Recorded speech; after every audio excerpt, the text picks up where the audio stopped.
We are live on the Believe in Monsters podcast on a wonderful Tuesday evening. It's game week for our Chicago Bears. So, welcome in to a fresh edition of Believe in Monsters podcast, part of the Believe Network. I want to thank the Believe Network for all they do supporting us.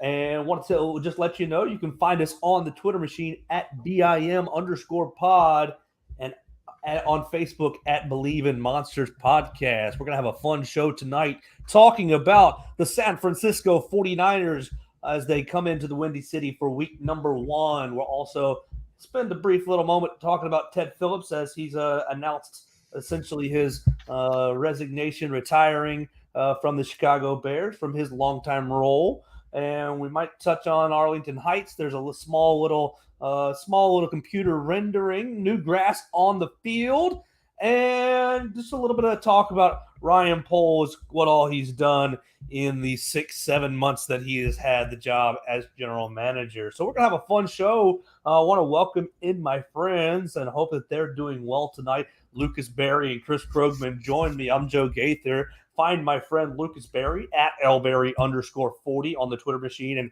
Chris Krogman at Shy Bears 1985 on the Twitter machine. And I am at Joe Gaither 6. And we are all looking forward to week number 1 of Bears football. Chris Krogman, how's your night and how's your week going? Did your Labor Day weekend go well? And I know you're really antsy to watch Justin Fields take on the 49ers.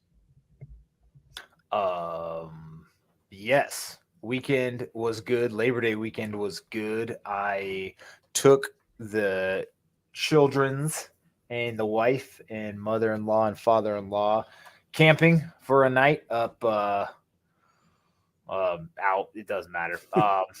It was cold and it was nice. It was fun. They saw a giant moose, so that was cool. Moose. Yeah.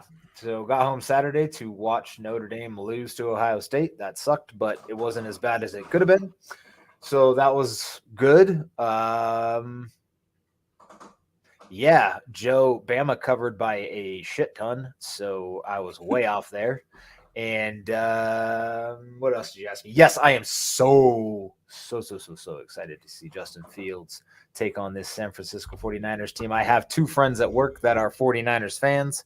One has already attempted to place a wager with me, and I said, "You give me 7 points," and he said, So doesn't sound like he is, but he also said that he thought they would win by 2 scores and that we are 2 teams going in opposite directions. I think he watches too much ESPN. So he's saying he thinks they'll win by 2 scores, but he won't give you 7 points. He didn't. We never really circled back to that, but he said he didn't say he would. No, but he said he was confident they would win by 2 scores. Hey, one thing, he is right. We are going in opposite directions. The Bears are ascending while the 49ers are on decline. I think the 49ers are flat. They are flat. Because, I don't know, man. The whole Jimmy G thing still boggles my mind. I don't understand. They'll go as far as Lance takes them. Yeah.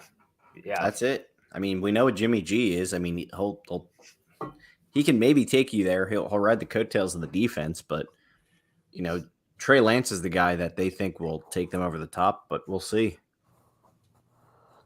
Every time I see him throw a football, it looks ugly, man. I saw him. There's another video of him having catch with a coach, and his mechanics look all kind of messed up, and his ball has a weird spiral to it.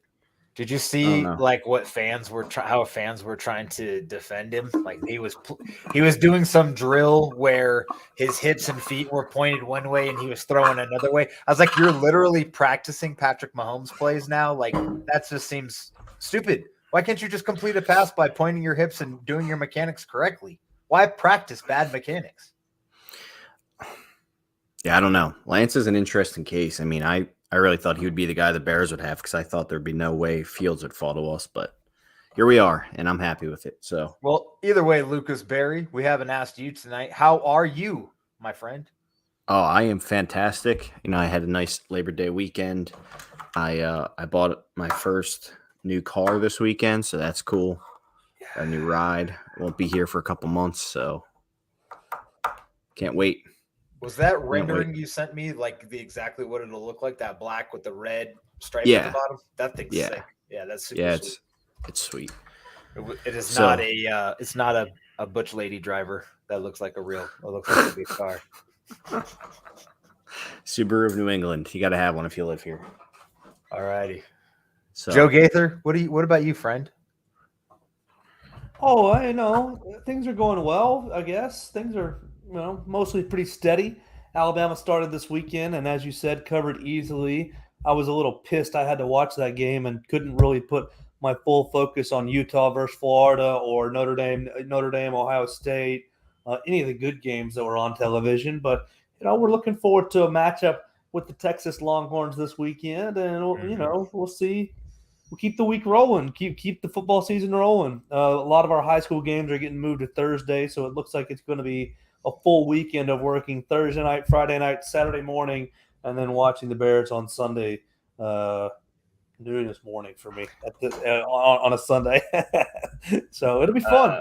Last college football note from me. I can't believe Oregon just got smacked up like that by Georgia. That was ridiculous. dude, Georgia's defense is absolutely insane. They just keep turning them out. They just keep bringing new kids in, and they just replace the kids that left. I mean, it's ridiculous. And their tight ends, they have tight ends for days. I'm just sitting over here laughing because I know if the Bears are as bad as people say, they're probably going to take a defensive player in the top 5. If the Bears are that bad, they'll probably take Will Anderson or Jalen Carter from Georgia, and people will be mad because they're like, "Oh my God, not a wide receiver!" But man, They should take that. They should take that Florida State D tackle. I know he doesn't fit the system anymore, but that guy's a monster of a person. Have you seen that dude? Yeah, He's humongous. huge. Did you see Carter's little I don't even know what it was, power rush on the Oregon guard? Just completely threw him over. Insane, man. Georgia is just a factory now for defense, apparently. So, but we're not going to be that bad, so we're not going to worry about it. Who? Bears? Nah. No. Playoffs, baby.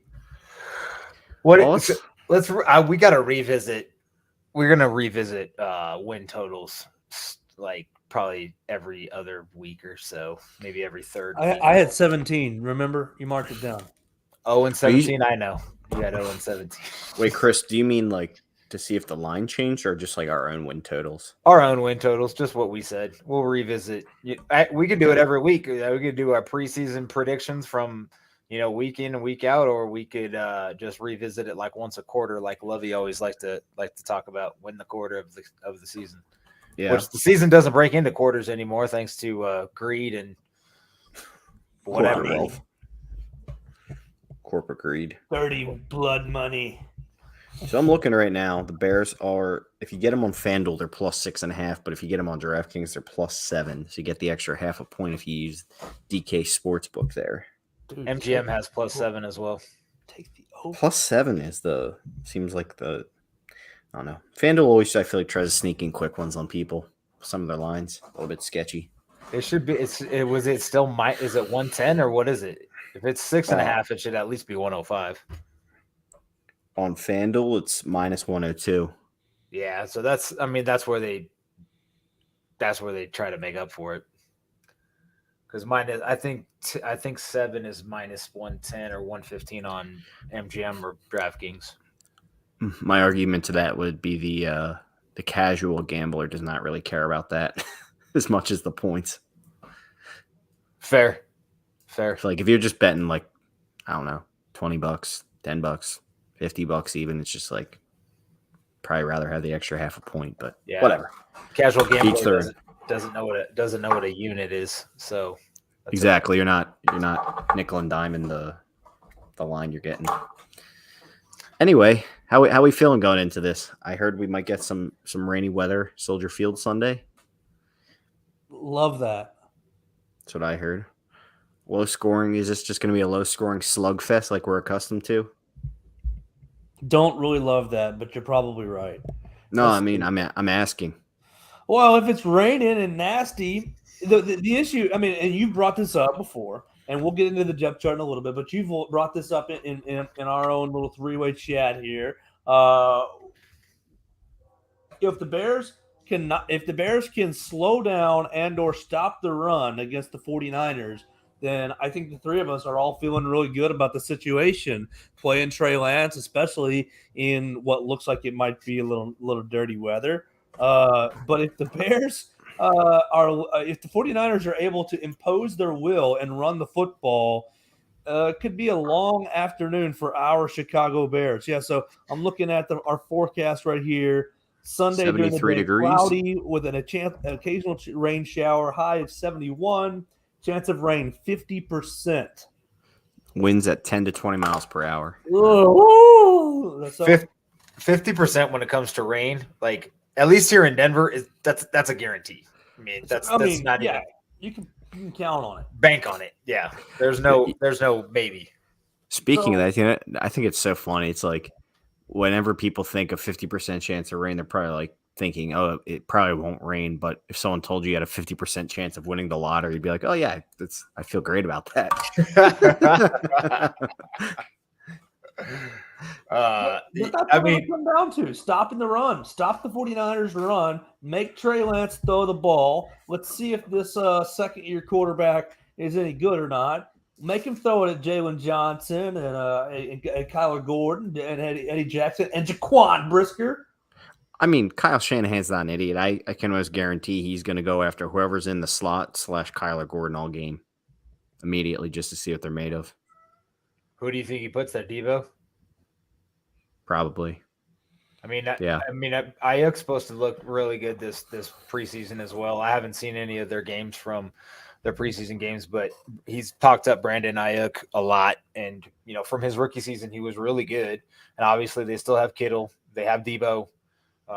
Eli, I mean, pretty much any running back they put back there seems to succeed in this system, which is why half the fucking league runs it now, including the Bears. So I don't have a problem essentially selling out to stop the run to see what he can do. But the problem is like that's the same thing that the Bears are going to look at is like, okay, then how do you mitigate the pass rush? You roll him out, and then Lance becomes a problem with his feet. Like, can Lance throw on the run though? Do you spy on him? Do you put like a Brisker spy or a Roquan spy on him? It's going to be interesting to see how both coaches strategize against each other. As much as everybody thinks the Bears are going to suck, pretty bad. I think heart wins games, and while the talent is catching up, heart, determination, and drive and effort win games. So I don't think they're going to be as far behind our defense versus their offense as people think. No, that's why I'm saying I kind of love the Bears with the points in this game. Not this is a gambling show, but I feel like they'll keep it close for that aspect alone. This defense, I think, is going to be ready to go. And, I mentioned, don't be shocked if they're just going to pick on Kyler Gordon all game, but I'm not saying he's not up to it. We drafted him high. This is his time to shine. And, he can definitely shock some people, but, I can almost guarantee right out of the gate, they're going to test the rookie. Makes a lot of sense. And especially if they have someone like Vildor out there too, maybe playing outside and Gordon inside, they didn't really, the depth chart just said corner 1 and corner 2. It didn't specify a nickel or whatever. So we don't know where Gordon will be and who will be the other corner on the field.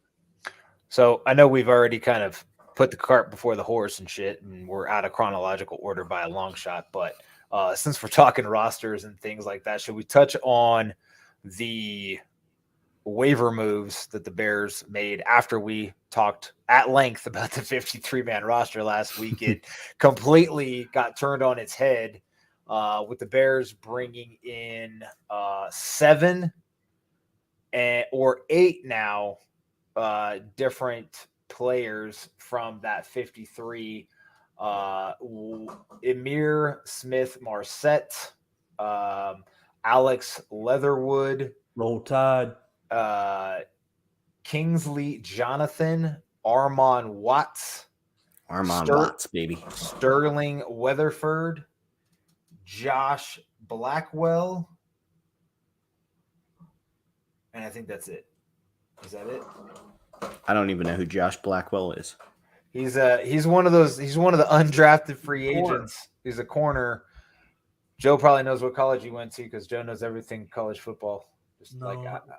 well, I guess unless he was an SEC, then he probably didn't know. But so Armon Watts seems to be the prize of these waiver pickups that everybody's excited for. Started last year for the Vikings, had 5 sacks, multiple tackles for loss. Pretty much just didn't fit the system. Is that what y'all think? Yeah. As far as prize goes, or best pickup? Definitely.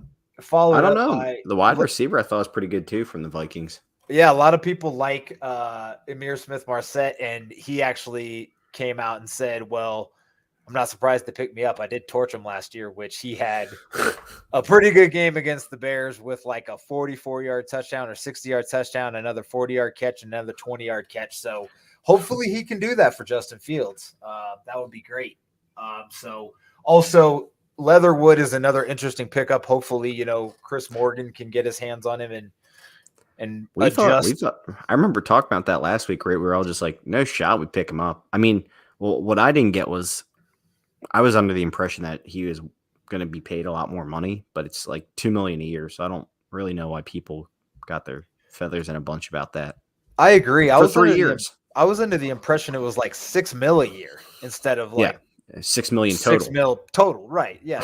I was kind of confused. Like, I mean, $2 million a year for a second-year player that was drafted in the first round and went to a Power 5 school. I don't play guard. If you want to dump Whitehair, he can play guard.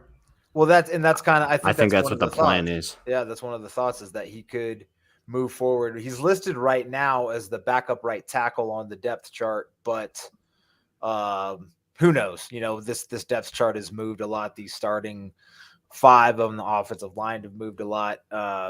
Speaking of the depth chart, Joe, you retweeted Chris Emma. Do you want to run through the starters on the Chicago Bears depth chart? Your Chicago Bears to start the season: quarterback Justin Fields, wide receiver Equanimeous St. Brown and Darnell Mooney, running back David Montgomery, fullback Kyrie Blasingame, tight end Cole Kmet, right tackle Larry Borum, right guard Tevin Jenkins, center Lucas Patrick, left guard Cody Whitehair, and left tackle Braxton Jones. Rookie Braxton Jones. Yeah, you see a rookie on the offensive line, and then you got interesting on the second. You look at the 2 deep. They listed Byron Pringle and Velus Jones as the next 2 wide receivers. There's not much of a surprise there, but yeah, interesting that they listed Leatherwood as a tackle. It's interesting that they put Mustipher as the second center. Because of Lucas Patrick's injury. I'm wondering if this is kind of a, hey, these are who's going to start when everybody's healthy, or if this is who's going to start this week. I think, you bring in Riley Reef, and he's listed as your second left tackle. So I find some interesting things here. And then you got Pettis right there. Pettis, Emir Smith-Marset, and I guess it's Trevon Wesco, all kind of sitting right there as your next wide receivers to come off the board.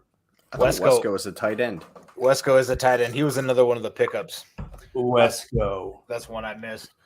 So one of the things that sticks out, obviously, is Lucas Patrick starting at center when he hasn't played a preseason game. He's just coming back off the injury. We talked about it a little bit last week. It was like the concern of his hand. Is it okay? If he's going to start, you got to imagine it's okay, right? Yeah, I mean, I can't imagine if he couldn't snap the ball or something. I mean, Eberflus mentioned possibly moving him to guard if that was needed. So I feel like if his hand wasn't ready, they wouldn't just do that. So I would imagine he's full go. Oh, I'm pumped for it. I just got some shivers. After listening to the Hogan Johns interview with Ryan Poles, which, if you haven't had a chance to check that out, it's a great interview, and he talked a lot about highlights for me, Chris. He talked a lot about the Tevin Jenkins situation, about his resilience from kind of May until now. We talked about last week. He talked about how the Bears could have communicated better with him. He talked about how the Bears never put him on the trade block, but that teams did call And he said he's evaluating talent. That's all he said. He didn't say like, yeah, we'd move him if you're interested or any. He didn't even offer that up. But teams and reporters and whatnot did with what he said what they will and just speculated, and that's fine. It is what it is.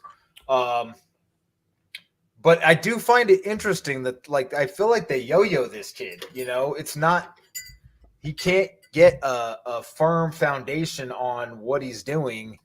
You move him to guard to grow him. If you think he's going to be a guard, let him grow there. Don't say, oh yeah, Patrick could come back and play guard for what, a game or two until he's better, and then just fuck with Borum and that whole chemistry. And then like when Patrick can be moved to center, what does that look like? Borum, Jesus, Jenkins.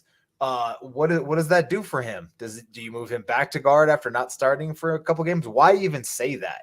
I mean, to me, that just sets an uneasiness for Tevin Jenkins, and I kind of get why the kid has said some of the things he said based on the communication or lack thereof from the Bears, or just kind of mixed messages, it feels like.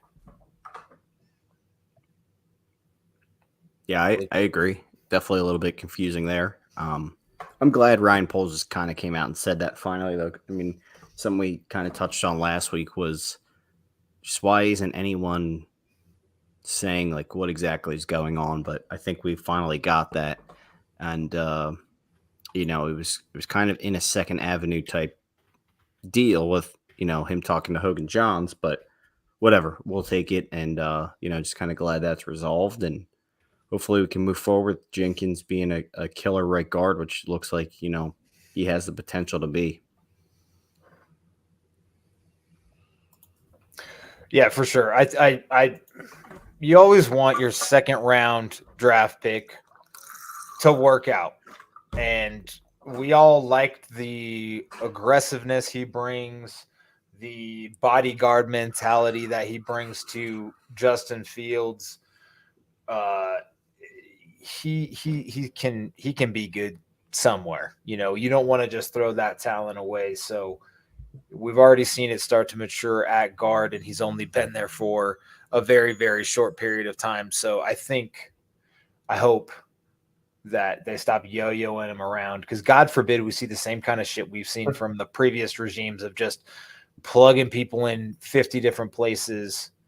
Cody Whitehair came in, played left tackle his entire college career. They moved him to guard, and then they had a center shit show, so they just moved him to center. And he could have been a Pro Bowl guard if they'd have just started him there from jump. Then, Kyle Long, you saw him get moved from right guard to left guard to right tackle to right guard again. And it's just like, quit messing around. Just get your continuity down and let these guys go to work. Right. That's how I see and leave him there. For sure. But I am excited. Braxton Jones, very excited about him. ESB, I think a lot of people, especially today on Twitter, were, talking shit about Equanimeous St. Brown, but he and Fields have a little bit of a chemistry from what I understand. And, we don't know from preseason what that's going to materialize after 4 to 6 weeks. So don't you think the preseason, at least for our Bears, was really used to figure out the bottom end of the back 30 players, essentially? Considering the amount of newcomers to this team being 33, definitely. Right? Absolutely. And I think Equanimeous St. Brown was always probably in that. Maybe you don't love it, but probably in that first 25 list. He was. He was one of their first free agent signings. Yeah, didn't really get a whole lot asked of him, in my opinion. He's there mainly as a blocker, in my opinion. I think that's what he is. I mean, a big-bodied blocker on the outside. And how many times last year did we see a potential big run not go all the way because Allen Robinson wasn't blocking someone downfield or something like that? So, for whatever it's worth, say what you will about the guy, about the receiver, he's going to give you effort. He's going to block. And when it's passing downs, I mean, they're going to have 3-4 wide receiver sets out there anyway. So it's going to be Brown, Pringle, Bayless Jones, Mooney, and tight end and a running back. So it is what it is. I don't think no harm, no foul. We'll at least give him a shot before we completely, write the dude off. Did you guys see what Mooney said in his quote? He said, "I'm sick. We're sick and tired of running the same 3 plays in the preseason." And he's really excited to see how it opens up. So to your point there, they obviously weren't calling anything crazy there in the preseason, and who knows? Yeah, we don't really know what the playbook will fully look like and who it'll involve. I mean, Packers fans called St. Brown like their 5th or 6th receiver or whatever, and that's fine. It is hard to project him out as being something when you had a Hall of Fame quarterback that he wasn't able to work with. But I mean, he had some great big plays. Who was able to work with him? I mean, Adams for a while. No, what did I want to say? Anybody You mean who's able to work with the Hall of Fame quarterback, or who's able to work with ESB? Because Ian Book made ESB look amazing at Notre Dame. Just saying. I'm just saying, I have no idea. But so what I did want to touch on with this wide receiver group is I know Byron Pringle is listed on the 2nd string, but do we think he's really the starter once he kind of gets back into like playing condition, because he was out for a while with that quad? Or do you think ESB is really over Byron Pringle? It depends how you look at it, because I feel like wide receiver depth charts are kind of confusing, because I think they'll list whoever is on the outside as your number 1 receiver. So if ESB is the starting X, he'll be listed as the number 2 or number 1 receiver, depending on how you look at it. And Pringle will always be listed second with Velus Jones. I think Pringle's mainly going to play in the slot, so I think he'll start there, but he won't be. Yeah, that is kind of this specific depth chart is weird because it doesn't have like a 3 wide receiver set. Yeah. It's like the same thing as listing 2 cornerbacks, but it's like most of the time you're going to be a nickel anyway. So really, who's the 3rd cornerback that's going to be out there? Right. Yeah. Well, the only reason I bring it up is because Pringle is behind ESB on this specific depth chart, and then Jones is behind Mooney. So I would think your best 3 would be Mooney, Pringle, Jones. But if you think if you think Pringle's playing out of the slot, then it does make more sense with Mooney, St. Brown, and Pringle, and Jones as a gadget or 4th receiver. You're missing my boy Pettis. So that brings up an interesting point with like N'Keal Harry, since they decided not to give up on him. Who's the odd man out when he comes back, and where does Amir Smith-Marset fit into this? It's a good question. I'm interested to see how they rotate these guys, and they probably won't even dress all of them for the games, to be honest with you. No, I honestly don't know. With Marset, even though he was running a similar playbook, it'll probably take him a few weeks to get assimilated with this playbook before they, I think, really give him a chance in games. So I think he might be a few weeks out. And Fields. Harry's interesting. I mean, Harry's been here all summer, so we'll see when he comes back if they just put him right out there at the 1s. I honestly don't know. We haven't seen him because he got hurt before the first preseason game. So, well, I'm just saying, like, somebody's got to get cut in this out of these 6 now. Somebody's got to go. I mean, I guess you could cut, Wesco and run 7 receivers. I don't see that happening, especially with not a lot of special teams value in, Pringle, Pettis, and I mean, Smith-Marset obviously has return abilities, and maybe he's a gunner too. I don't know how. We don't have to get ahead of ourselves. No, not at all. This is 3 weeks down the line, isn't it? Still, probably 5 weeks down the line, right? And so I hate to be morbid like this, but who cares? Chances are somebody's going to get hurt in those 5 weeks, so it doesn't. You're not wrong. It'll probably sort itself Honestly, out. I think it'll come down to special teams too. That's not even the way to say it, Joe. Because I mean, basically, we have 5 weeks to evaluate this talent too. Well, I mean, true, we don't have true. to get morbid about it. We could just say, hey, fucking might come down to special teams. Preston Ebner ain't cutting it, and he gets cut. No, I'm just kidding. They won't. Maybe so. All I know is if they it'll didn't get sorted out for itself. Yeah. If they didn't feel like they had a spot for Harry, I feel like they would have cut him after he got hurt. So I kind of feel like he's he has a nice spot waiting for him when he comes back. I know we don't have to talk about it, but let's. My money's on Pettis to get cut. It Might might be. Improv. It might be.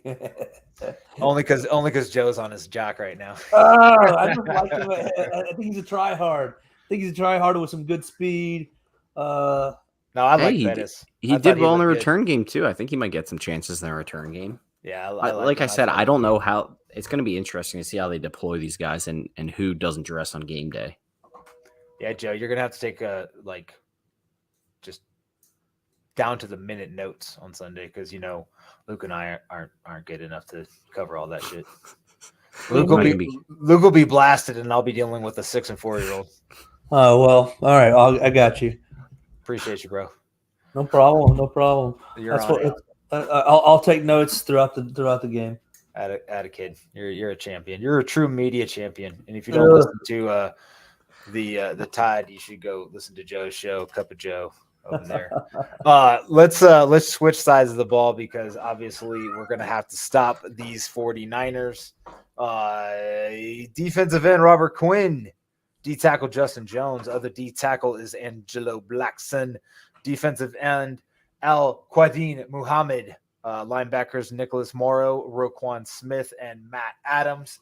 Cornerbacks Jalen Johnson, Kyler Gordon. Probably going to see a lot of Kendall Vildor or Lamar Jackson in there as well. Safeties Eddie Jackson and Jaquan Brisker. The defensive end rotation is probably going to include Dominique Robinson quite a bit, along with Travis Gibson. Maybe we see some Armon Watts, depending on. I think he'll be out there. Yeah, I mean he's a similar system, similar defense. It's a 4-3. I mean he can rush the passer.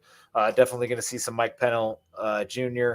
And I'm curious, like I was telling you guys pregame or pre-show, some of the guys that they brought in as waiver pickups were undrafted free agents from this year, which to me is very interesting that you thought that much of these guys to go get them as opposed to guys you had on your own team as undrafted free agents or whatever, in the preseason. So, every year we talk about, oh, I don't want this guy to get cut. He's a preseason darling. We love Ryan Nall or we love whoever the guy is. But now it's like Tanner Gentry, and now we're going out and sniping these dudes from other squads. So it does happen. It's few and far between, but it does happen. I want to see like Sterling Weatherford. I've heard like really good things about. Kingsley Jonathan, I have no idea who this guy is, or Josh Blackwell. So, but what do we think of this starting defense? Love it. I think it's going to be a solid unit this year. And just back to your point real quick about the guys, we picked up. I mean, the Bears basically thought enough of Armon Watts that they probably wouldn't get him. They thought enough of him that they cut Khyiris Tonga. So they basically said, oh my God, we can literally add a starter right away by just adding this guy. So kind of crazy that Tonga gets axed for him, but it was also probably something that they did not expect to happen. Honestly, I'm not trying to overreact to some free agent signings, but I have no idea what the Vikings' new GM is doing, and I'm so happy we didn't sign that guy to be our GM because I know we interviewed him. He was the analytics guy, right? Dude, like super analytics. Super analytics, but like the football knowledge he seems like one of those guys that's just pure analytics and not as much or any football knowledge. I saw Vikings fans saying he was not going out and scouting at all. He was leaving it up to his whole personnel department. I'm just like, okay, this is crazy. I mean, the Amir Smith-Marset thing kind of blows my mind because he literally had one game in the pros. He went off in that game. You cut him, and then you bring in Jalen Reagor for a 4th-round pick or 5th-round pick that could go up to a 4th. It went the other way, right? They brought Reagor in, and then they dropped Marset. Right, but they do the same thing. They both return kicks. I mean, yeah, Reagor was an ex-first-round pick, but giving up a 5th-round pick for him and cutting the guy who had one game and played incredibly makes no sense to me. Yeah, the Watts cut makes sense just because he system, but I don't know, man.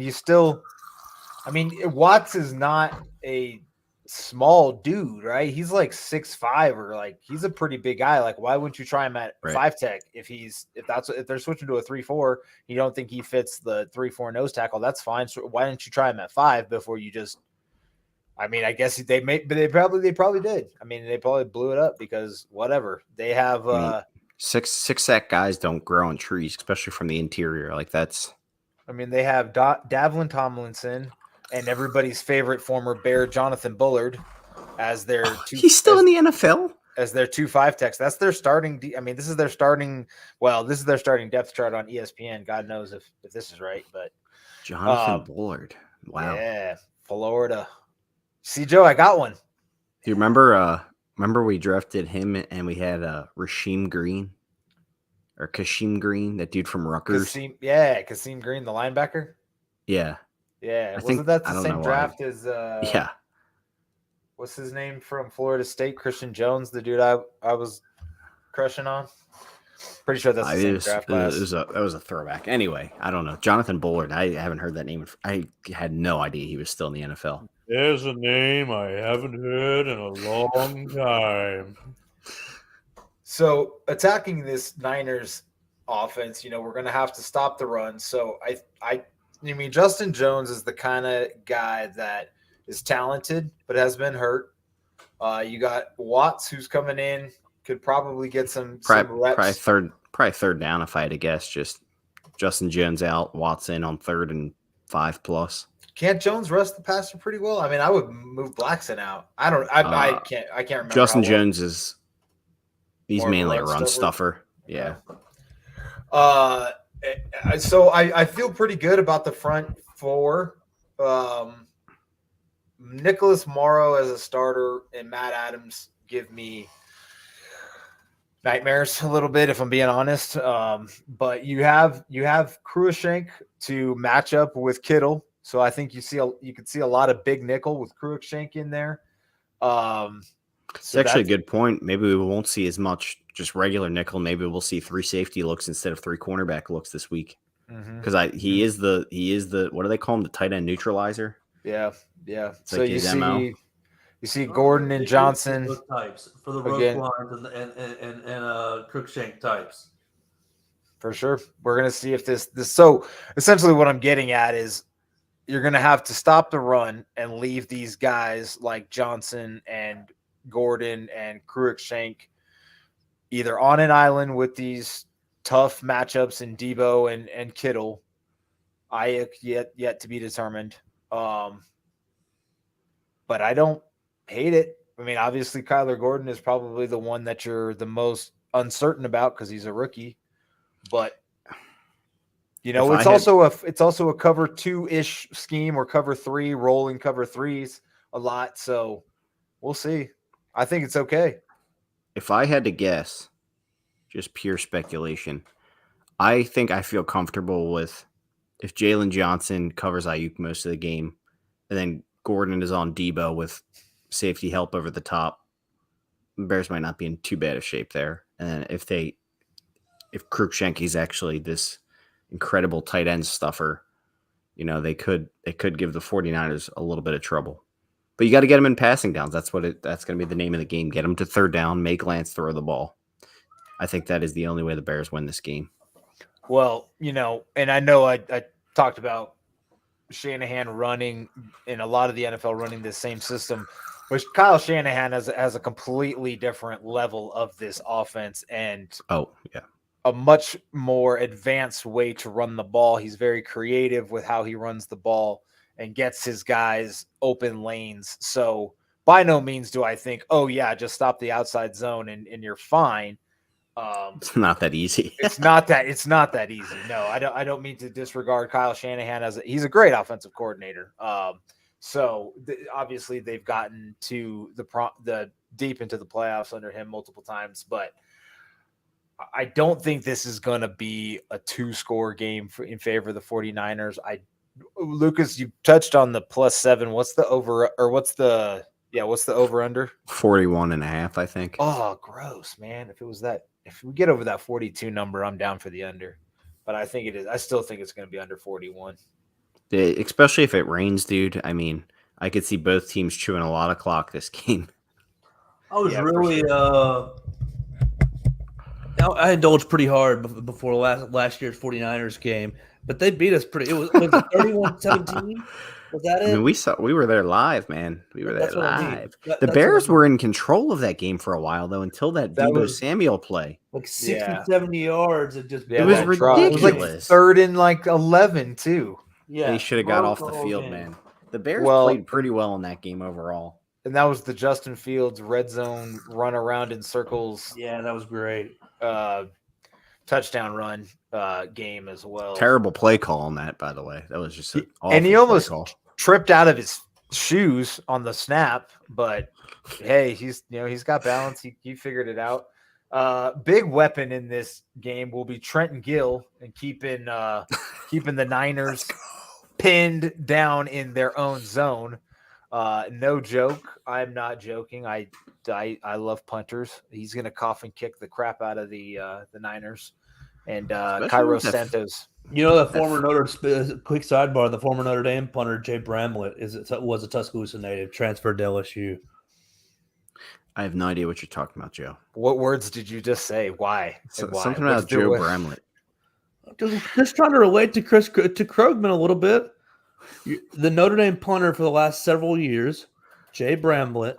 Yeah, Well, but the transfer that they got from Harvard is way better. Sot. Sweet. Well, You guys I are like going current. over the I like deep end right now. current Notre Dame special teamers, not rando transfer Golden knuckleheads. Domer. There was who was the what's his name? Who'd they play? The Ohio State punter is pretty sick. He had some awesome backspin punts that he just landed on the 5 and they just stuck and just that was it. It was over. It was gross. I mean, so how do you guys think the Bears' offense attacks this game? Obviously, you have Braxton Jones, and they're going to use Nick Bosa all over that line to. They're probably just going to let him go right after Braxton Jones to start. Obviously, you hope. I mean, we hope Getsy's not dumb enough to leave him on an island, like Nagy did to our other guy, Tevin Jenkins, David versus Jenkins. Clowney and Garrett. But how do you guys think the Bears' offense attacks the 49ers' defense? The 49ers' defense is actually really, really good. Lots of quick hitters to the outside. Lots of wide Slants, receiver screens. screen. What are you thinking? Yeah, like screen type action. Lots Like what we of- saw, what we saw on that first drive versus Seattle. Open Yeah. up the game with a little tight end slip screen to Kmet. Yes. Yeah, you gotta mess with the timing of the defensive line, and they've been practicing hard counts a lot. So I think we'll see a lot of that just to get, the Niners front for thinking about not jumping off sides and then also running a lot of draws and leaks to the backs, quick slants, screens, a lot of that stuff, and then maybe either run right at Bosa and just double him, and then roll Justin out, just like this offense is supposed to work. But we'll see if they can actually execute it. You think they'll go more run heavy though? I mean, if it's raining and it's super windy, it's gonna be hard not to. Yeah, 10 to 20 miles an hour. I guess it's pretty windy. Who's the 49ers D coordinator? Is it Morris? Morris? I thought he was the. Or is that the Rams D coordinator? That's the Rams D It's coordinator. D'Amico Ryans. D'Amico Ryans. Roll Yeah, Tide. I thought he would get it. I thought he would get a head coaching job because he had that defense rolling by the end of last year. He's a good coach. I guess my question is, what do you guys? I don't know if fear is the right word, but do you guys fear the 49ers defense or 49ers offense more matchup wise for the Bears? I think offense. I think offense. Their defense is no joke, though. Bosa, Armstead, Warner. I would say defense just because I think our defense could probably hang with the 49ers offense for a good while. At least they'll be well coached enough to play, responsible football. 49ers defense scares me a little bit. I feel like there's only so much that good coaching and good coaching and good scheme can overcome if you just don't have the talent to match up. So we'll see. We will see. Spent a good 45 minutes on the roster, the pickups, the let goes, the game plan from the mind of Lucas Berry, which I think is a pretty good game plan. The over, the under, the spread. Joe, what kind of Ted Phillips, Arlington Heights?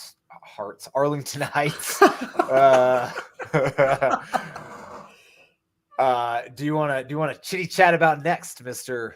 Gaither? You're muted. Goats are muted. Still muted.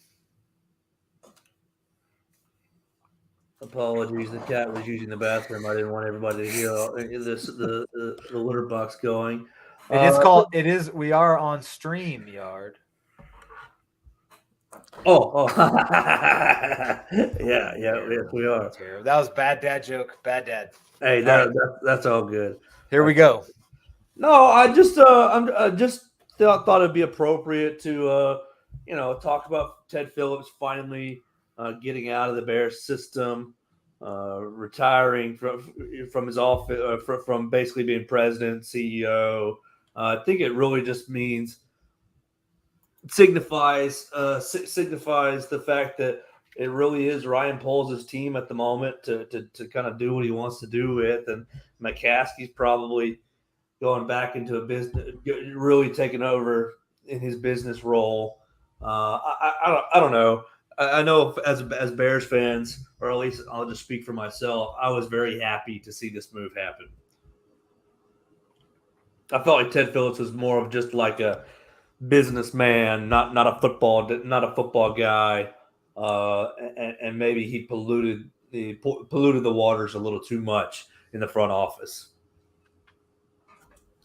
Polluted them. Teddy P. And they said they're gonna try and no answer yet on potential replacements, right? We don't know if it'll be inside or outside hire. I thought it was Chris Krogman. Well, the name that was thrown around last year a lot was Omar Khan, right? That's his name, from the Steelers, correct? I think we interviewed him last year for the president of football operations or some kind of higher position. I didn't interview him. Did you? That was greater than GM. Oh, that's what I heard through the tea leaves. So that would be an interesting name. The names I've seen thrown around internally are Cliff Stein, Lance Armstrong. I mean, if we're gonna be, let's just call him Tracy. If you're gonna fuck his name like that, man. Tom Brady and Trace Armstrong is an internal. He's an agent that runs one of the best football player agencies out there right now. But yes, that's another name. The other one is Karen Murphy, which I don't know how many female executives there are at that level, but that would be a pretty big hire for the Bears, pretty big move for the NFL. I know that they are very, trying to be more inclusive, obviously with the diversity team from last year and going above and beyond the Rooney Rule, and then hiring Ryan Poles. Who is Karen Murphy? She is currently, give me a second, I just had it.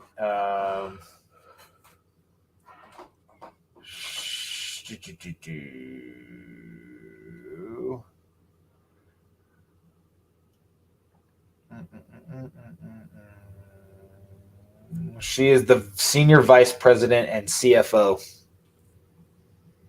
of the Bears. Of the Bears? Yeah. Oh, wow. And she worked at Disney. She pressured her boss at Disney to allow her to work on the Angels account.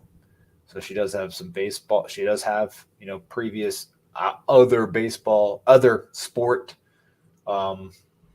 experience.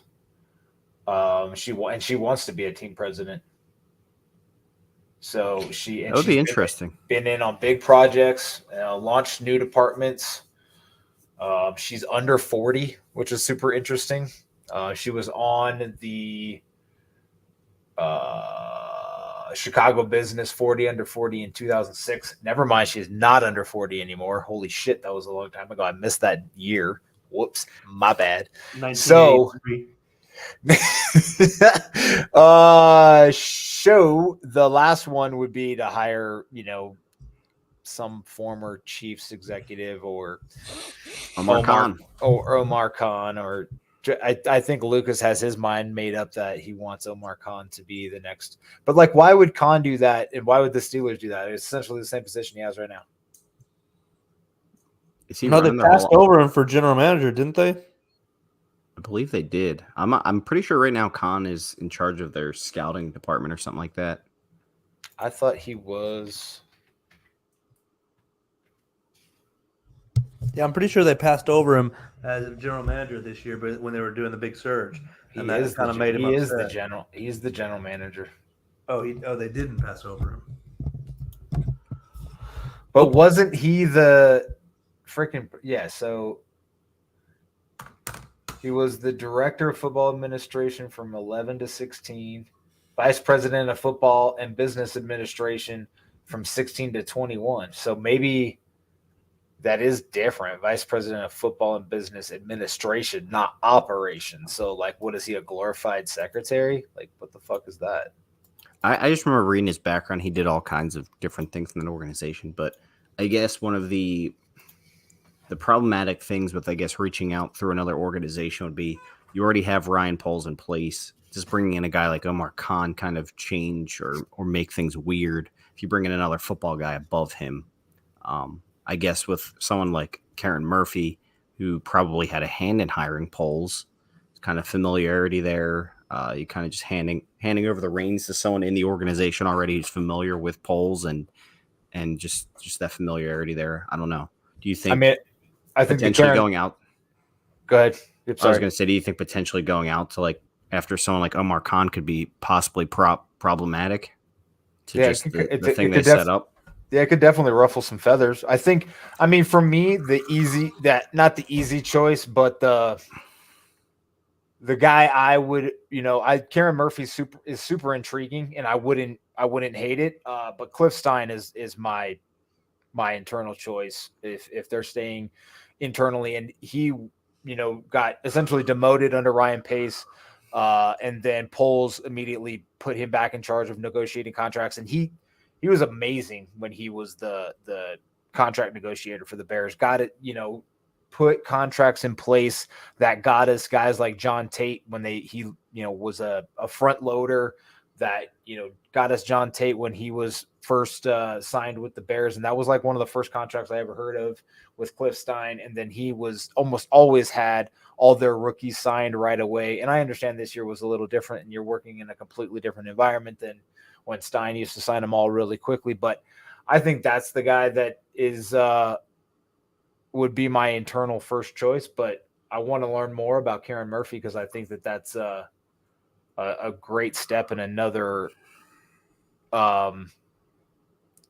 voice. I think having a female voice at the top of a football organization is a phenomenal idea, especially from a business standpoint. So she'd probably be a champion for more women within the organization, which would be cool. And you never know what that could do for a culture and for an organization. So I'm all for it. Trace Armstrong would obviously be, great for the historical and the Bears family kind of thing. But yeah, it'll be interesting to see what happens. We'll bear down, baby. We'll get to the end of that, I guess, at the tail end of the year. It would be my guess. Do you want to touch on the Arlington Bears before we take off? Yeah, just a touch. They put out some computer models today. Not a whole lot of detail. An open letter. Letter. I didn't read the letter. Unfortunately, I just saw the photos. So, Chris, there was a few tidbits in there. Open letter. They use the word "if" a lot. If if we end up going through with the purchase, and they italicized the word if a lot to make sure people knew it wasn't finalized. If we go through with it, multiple things have to happen. They were saying that if they go through and purchase the property, they also have to come to an agreement about what is being built on the property, et cetera, et cetera. Something I took out of there that was interesting was they said they would honor their Soldier Field lease. I don't know if that means they're going to play at Soldier Field for until 2033, which would be a really long time, or if honoring the lease means they could potentially pay to get out of it, which might be in there. I don't know. So I thought that was an interesting tidbit. And then it also did say that the concept would be a closed stadium design, meaning the Bears would get a dome. Doom. Is this letter? The Bears posted it on Twitter. No, I thought I was looking at it, but I don't see the part about keeping their lease with the Soldier Field. The only thing about Soldier Field I see in here is while under contract with the seller of Arlington Park, we will not be discussing or exploring any other alternative stadium sites or opportunities, including reservations of Soldier Field. But I could be not reading the whole thing. It's right above the preliminary master plan vision picture. It says, "We are taking serious steps to evaluate the unique opportunity presented to us. The Bears remain committed to Soldier Field and will honor the terms of its lease." Okay. I'm not looking at the right like thing. I said, I don't know if the terms of the lease mean they're staying for 10 more years, which would kind of really suck, or if that just means they're going to pay to get out of the lease, which makes more sense because the NFL would probably help them do that. I love how they call it Chicagoland. I think it's literally the name of the area. Like Is it? on the map, that's what it says. Yeah, I didn't think that was a thing either. But that's what you see if you look up a map. The Chicagoland area. Did you see that preliminary master plan, like you were saying, Lucas? What the stadium looks like? It just looks like a giant block. Well, I think they were just using it for like space. I know. I don't think they have actual, not like a rendering or anything. Yeah, but that's a shit ton of parking too. Holy crap. Yeah, so they got 300 acres. They're basically going to build a whole Bears community: restaurants, businesses, hotels, bars, whatever you can think of. In front of the stadium, there's going to be a metro stop right there that runs right into the area, and then the new stadium itself. So I was looking at the overview map where the stop is. Looks fucking far from the stadium, dude. I was thinking that too. I mean, like somebody said, it opens right to the stadium. It opens right to the mixed use district, which still looks at least half a mile away from the stadium. And I don't know this area. Obviously, I'm not. We've said this 1,000 times. We're not from Chicago. I bet you there's gonna be shuttles all day on game day, like airport shuttles going back. Oh yeah, if I'm an Uber driver, that's where I live on Sunday. I know people are saying that, if the Bears get a bigger stadium, the ticket prices will be cheaper. I think those ticket prices are going to be absurd the first few years. They said something. They said people something love the about Bears. It not housing that many more people. Like Packers Stadium's like 81,000 or something like that, and they said don't expect it to approach that. Like it'd probably be under 72 still. Yeah, I think it'll be right about 70 would be my guess. That was the point of only adding 8,000 more seats. They said 8,000 something per about game's it. a lot of money. Cost. It was cost. Once you get to a certain number of seats, the amount of cost just triples or some shit. There was a good reason, and it was I feel like it was lower than 72 as well. It was 68 to 68. Yeah. Well, I mean, pretty much at 70, I bet. But you also gotta think though, if you're building a dome to accommodate Super Bowls and Final Fours and that kind of thing, you do need enough seats for those bigger events. So I don't know. Let's just 68,000 at a Final Four is fucking nuts. Well, I didn't mean necessarily that, but it could be more than that too, because half of that is the field, so you can make a basketball court, much smaller, obviously. So I'm just going off. The Vikings have 73,000 seats. I almost have a feeling the Bears are going to build something very similar to what the Vikings have, if I had to guess. Who did they? Is that the same? Is that the guy that like had been rumored to be like talked to or maybe already contracted to look into potentially designing a stadium? Or wasn't there somebody like maybe the Raiders person? The Raiders have 65, so that's interesting. Yeah, I mean it'll probably be somewhere in there. That is Which is super kinda- interesting because that That's Raiders crazy because that people Raiders talk stadium about is huge. it. You Looks saw it, huge. Lucas. It looks looks freaking massive. But there's so much shit in there. You know, there's restaurants and there's a club and there's like all kinds of crap in there outside of seating, obviously. I'm gonna It's like the buy whole- a ticket to the game and spend the whole time in the club dancing. That sounds like a plan. I mean, It is No. interesting though. People Yeah. are like that's the big knock on Soldier Field. Like, oh, it doesn't have enough seats, and it's like you're adding like 4,000 or 5,000 more. Whoop de doo. Yeah, but you'll be able to get in and out of the bathroom without spending a whole quarter. I don't think you can do that in any stadium. just pee your pants, dude. It's warmer anyway. Just bring a shiwi with you. What the fuck is a shoey? A shiwi. I still don't understand. I understand what you're saying. I hear the word, but I don't know what this is. This a device that you can like pee Oh, on yeah. your leg? Look it up. That's really what it's called? Well, it's made for women, but it's called a shiwi. Yeah. Fucking hey, let's go. I'll put like a little tip on my ween and just like. Do you know what a shiwi is though? Isn't that like it's like snowboarding? Isn't that like snowboarding equipment? Like a helmet, like shoey? Like Oh, I don't know. I always known a shiwi is when someone pours a whole beer into a shoe and someone drinks it. Oh, like freaking that UFC fighter that does that shit. It's fucking gross. It's disgusting. So gross. Shiwi. But people love it. People eat that Oh, yeah. shit up. Lastly, since we're talking stadium and we are at 1 hour almost exactly, Bears put down new Bermuda grass. For Grass on the field, boys. for Let's the play some field. ball. The thing is, like Lucas, you're a golfer. You know grass. Bermuda is not a winter grass, so this is probably very temporary. I I thought don't- Bermuda grass was like a grass you see in like Florida, Yeah, isn't it? yeah, it's exactly what it is.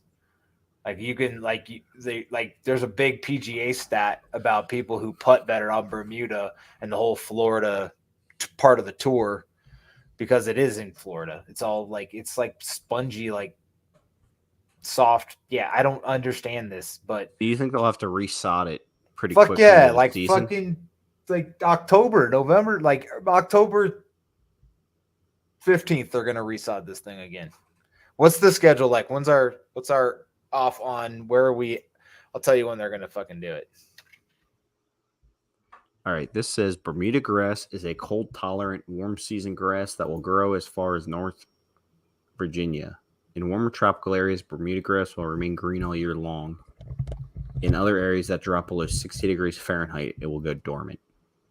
Shit, it's almost 60 degrees Fahrenheit at week 1. Why are they planting this? We're gonna be using It'll be brown. yeah It'll be October 9th or the 24th. They have 2 weeks to do it, so they could do it while they're in Minnesota the week of the October 9th. Or actually, no. They could do it the first and second week of October. They're away, so that seems like such a fucking waste. I don't know why this team doesn't just put field turf on there and call it a day. But not their whatever. call. It is their call. They are allowed to do that. Somebody posted the contract, and they are allowed to put their own money into, like they just said. We just read it in the fucking proposal with the new stadium renovations to Soldier Field. You don't think that includes the actual ground? Who do you think's paying for the Bermuda grass? Lori Lightfoot? They don't have Maybe. any money. So yeah, They don't have the money, and they're building a fucking $500 million stadium or $1 billion stadium. We're saving the money for the stadium, bro. Maybe that's it. Maybe Bermuda's super cheap. did They you guys just- say?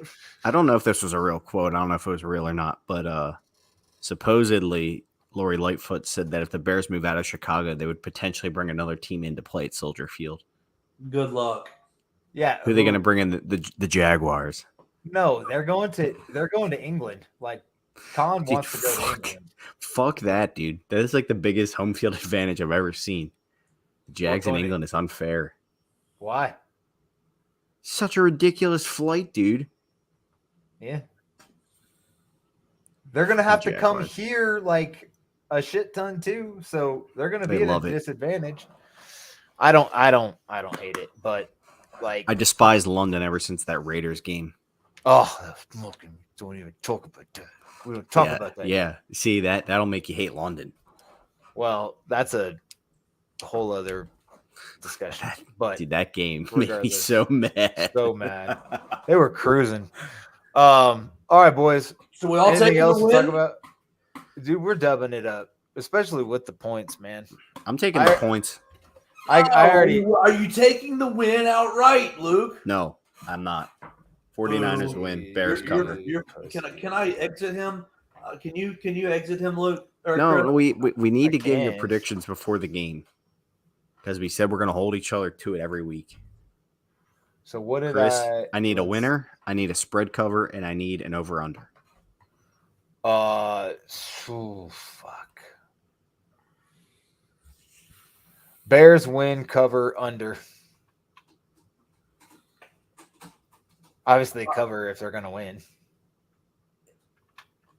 Yeah, Bears win. I like 23. I like 23 7. I like 23-17. I didn't know we were doing score prediction too. Sorry, my bad. I like 2013. Nah, sorry, 2017 Bears. Nail biter. I am taking the 49ers to win, the Bears to cover +7, and the under 41.5. My score prediction will be No one cares now that you picked us to lose. 49ers 24, Bears 17. Wait, does that cover or is that push? That pushes. Yeah, that's a push. That's right at 7. All right, I'm gonna say 23-17, There you go. That's at 6. and it comes right in the under there, right at 40. Boo on you. It's all right.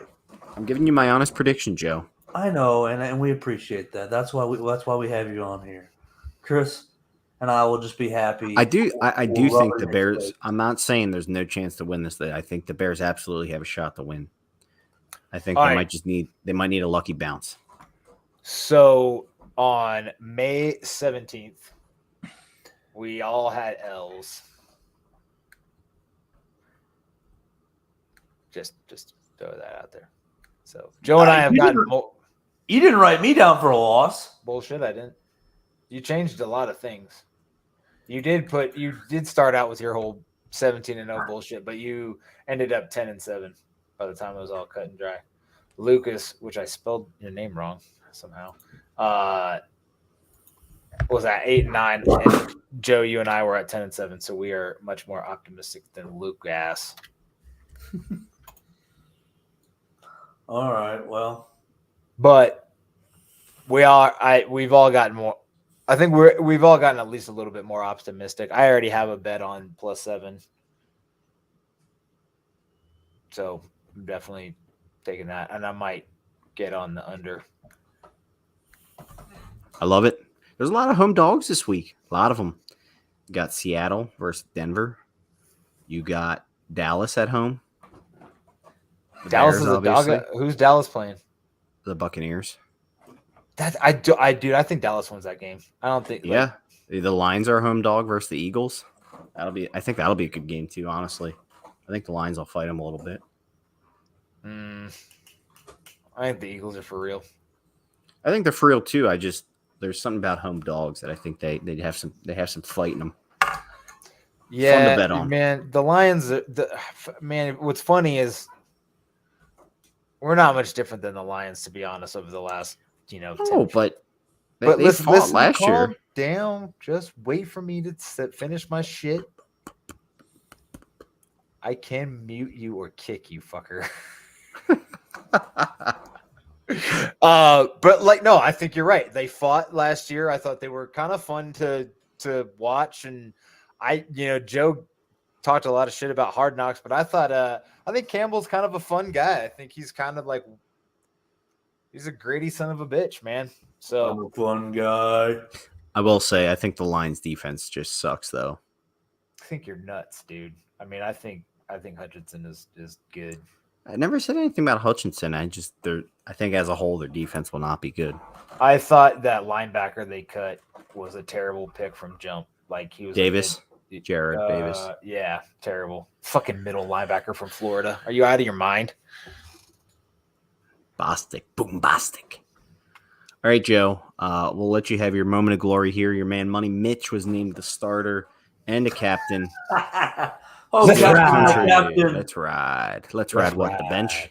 I can't fucking believe this dude is trolling a future Hall of Famer. Fucking crazy, dude. Get the fuck out of here. It makes like Albaro said on that joke tweet with him and B that he hated him just because of this, or he's gonna root against him just because of this. I literally absolutely want to root against him for that. That was just fucking stupid. I mean, I'll make fun of Russ Wilson. I think that's hilarious. And everybody else can. But Mitch, dude, no. You ain't there yet. Let's ride. Fuck out That's of Captain here. Mitch. Oh, Captain, wait. my captain. We get our Jeez. Bears captains tomorrow. Eberflus said there's going to be a big announcement. Really? Oh, Yes. man. got Can we make 4 some predictions? 4 season-long captains and 1 rotating captain is what he said. All right, so Justin's the obvious one. Roquan's probably the obvious one. What else you I don't got? know. F that guy. I don't know if Roquan will be one. I think Robert Quinn will be one. I think I'm going to go with Lance Briggs, Devin Hester. Come on, and- Joseph. Who are your captains? Let us know. No, it's gonna be. I bet Fields. I bet that Montgomery's one. Oh, Montgomery's one for sure. I bet Montgomery Whitehair Fields. is, You think Kmet? White- you think Whitehair's Kmet? You think Kmet could be one? Whitehair's a good pick. I don't You think think it's going to Kmet? be 3 offensive players. Is Fields one? I think Fields will be one. And Fields if- and Montgomery. I think Montgomery's definitely a I captain. think- I think Joe's right. I don't know, man. Do they mean, love I Demo? like the Robert They I love- Quinn don't- pick. I don't disagree with that, but I kind of like the Whitehair pick better in just the veteran O lineman type. I don't know. I don't know how much I like Whitehair. You know what though? That's true too, because he wasn't one of the ones that was getting bitched at for not backing Justin up last year. Yeah, Lucas Patrick maybe. Ooh, Brand new? I'm Big money saying time? I think Demo, Fields. I'll go Robert Quinn. I still think Part- one. Part of me wants to say Eddie Jackson, but I know he won't be a captain. No, I he think- won't be a captain. I think DHC is a good option. Yeah, they probably got to have a special teams one, right? Yeah. Gary Santos. DHC might be a captain then if they have a special teams one. I don't know though. I don't know. I still think They it's could- Fields and Roquan. Demo's a good option. Quinn's a good option. So I'd say Quinn and Smith. fucking Roquan. Thank you. I was like Demo. Quan and Quinn got me jacked up. Demo and Fields, and then rotate in like a special teamer every week, probably DHC one week, maybe Trenton Pringle. Gill next week. Trenton Gill in the house. Weston Wields. What's that guy's real name now? What's that dude's name now, Lucas? Marcus Blooper or something like that. Bobby Porter or some super basic name. Joe, sing the song, man. Take us away. To a Bears victory. Bear down, Chicago Bears. Make the pain play, clear the way to victory. Bear down, Chicago Bears. Put up a fight with the might so fearlessly. We'll never forget the way you thrilled the nation. With your T formation, bear down, Chicago Bears. And let them know why you're wearing the crown. You're the pride and joy of Illinois, Chicago Bears, bear down.